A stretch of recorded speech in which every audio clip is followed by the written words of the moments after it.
दोस्तों, आज के आई फैक्शनर के लर्निंग वीडियो ट्यूटोरियल में हम इंग्लिश के वर्ड कोड के एज अ नाउन और as a verb 6 different meaning को समझेंगे। वर्ड कोड को यूज़ करते हुए इंग्लिश में डिफरेंट सेंटेंसेस बनाएंगे और उनकी ट्रांसलेशन को समझेंगे। ट्यूटोरियल कंसंट्रेशन से देखें क्योंकि फिर है एक एक्सरसाइज। तो शुरू करते हैं जी अपना आज का इफेक्शनर का लर्निंग वीडियो ट्यूटोरियल। दोस्तों, कोड CODE कोड का एक मीनिंग तो होता है जिस तरह हम कंप्यूटर प्रोग्राम या फिर कोई सॉफ्टवेयर लैंग्वेज के अंदर कोई कंप्यूटर प्रोग्राम लिखते हैं और कंप्यूटर को इंस्ट्रक्शंस देते हैं कि उसने ये काम किया करना है, तो वो जो हम प्रोग्राम लिखते हैं उसको कोड कहते हैं नाउन के तौर पर। और उसी चीज़ को जब मैं कोडिंग कर रहा होता हूँ, प्रोग्राम लिख रहा होता हूँ, तो उसको भी कोड करना कहते हैं एज अ वर्ब।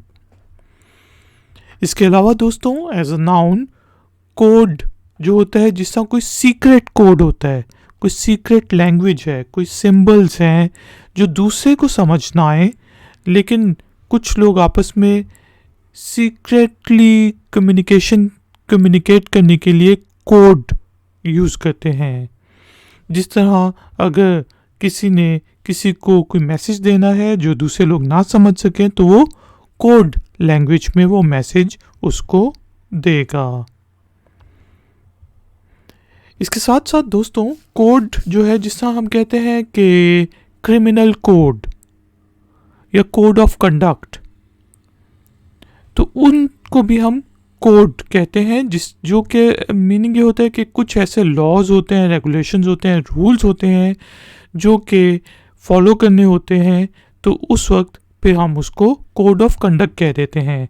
जिस तरह डॉक्टर्स के लिए, लॉयर्स के लिए, प्रोग्रामर्स के लिए कोड ऑफ कंडक्ट होते हैं। अगर वो किसी ऑर्गेनाइजेशन के मेंबर हैं तो उन्हें उस ऑर्गेनाइजेशन का कोड ऑफ कंडक्ट फॉलो करने की ज़रूरत होती है, वरना उन्हें उस ऑर्गेनाइजेशन से निकाल भी सकते हैं। इसके अलावा दोस्तों, जिस मैंने आपको बताया था कि वर्ड कोड सीक्रेसी के लिए यूज़ होता है जब आपने सीक्रेट मैसेज देना हो, तो इसी तरह अगर आपने किसी मैसेज को सीक्रेट उस कोड में कन्वर्ट करना है, तो उस वक्त भी हम कहते हैं कि इसको कोड कर दो, कि कोड करके इसे सैटेलाइट के थ्रू भेज दो ताकि दूसरे लोगों को समझ ना आए, तो उस वक्त भी हम कोड का वर्ड यूज़ करते हैं। इसके अलावा बायोकेमिस्ट्री में भी कोड का वर्ड यूज़ किया जाता है। जिस तरह कोई जीन्स होते हैं, DNA होते हैं, वो उनके अंदर जिस तरह कोड लिखा होता है कि भाई इस बंदे की शक्ल इस तरह की होगी, इसका रंग इस तरह का होगा, तो उस वक्त भी उस चीज़ को जेनेटिक कोड कहा जाता है।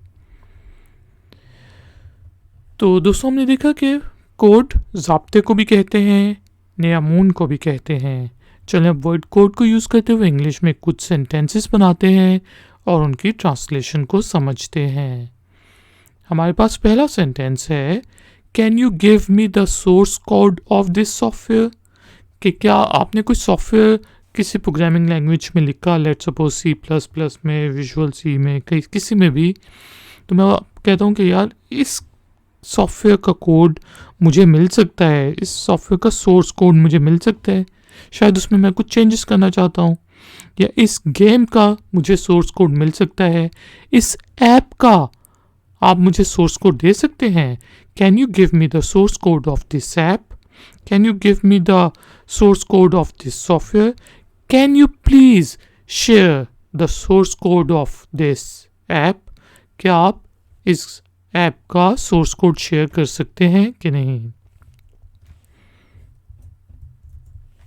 इसी तरह मैं कहता हूँ कि you have to follow the code of conduct of our computer society.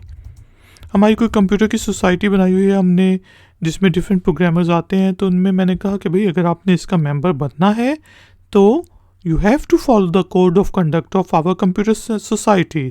तो आपने हमारी कंप्यूटर सोसाइटी के ज़ाब्ता इखलाक को फॉलो करना है। जो हमने कोड रखे हैं कि भाई आपने हैकिंग नहीं करनी या किसी का कोड मिसयूज़ नहीं करना वगैरह, तो फिर उसको कोड ऑफ कंडक्ट कहेंगे। तो यहाँ पे हमने कहा you have to follow the code of conduct of our computer society. इसी तरह दोस्तों, अगर आपको याद हो कि मोर्स कोड जो है दुनिया का सबसे मशहूर कोड है, टिक टिक टिक टिक करके 01 के उसमें, तो वो बेसिकली जिस तरह सेकेंड वर्ल्ड वॉर में बहुत यूज़ होता था, तो उसको भी कोड करना कहते हैं। चलिए अब हम कह सकते हैं कि जिस तरह मैं कहता हूँ कि यार कैन के, और मैं ये कहता हूँ कि please send this message in Morse code. कि जब टेलीफोन्स नहीं हुआ करते थे तो डिफरेंट रेलवे लाइंस के दरमियान में भी कंडक्ट करने के लिए या डिफरेंट शहरों में कोई मैसेज भेजने के लिए मोर्स कोड यूज़ किया जाता था। तो मैं यहाँ पे कह रहा हूँ कि इस मैसेज को मोर्स कोड में भेजते हैं। Please send this message in Morse code. दोस्तों, उम्मीद है कि आपको इंग्लिश के वर्ड कोड के डिफरेंट मीनिंग समझ आ गए होंगे। टाइम हुआ है एक्सरसाइज का। तो एक्सरसाइज के तौर पे आपने इंग्लिश के वर्ड कोड को यूज़ करते हुए इंग्लिश में एक छोटा सा सेंटेंस बनाना है और उसे नीचे दिए गए कमेंट्स बॉक्स में पोस्ट कर देना है। हम में से कोई चेक करके बता देगा कि अगर उस सेंटेंस में कोई गलती है या नहीं। वीडियो पसंद आई है तो लाइक का बटन जरूर प्रेस करें, वीडियो को शेयर करें, और अगर आप चैनल पर नए हैं तो चैनल की सपोर्ट के लिए और नई नई नोटिफिकेशंस के लिए चैनल को सब्सक्राइब करके बेल आइकन को प्रेस कर दें। मिलेंगे एक और नए वीडियो ट्यूटोरियल में। Until then take care, keep learning, keep enjoying, good day.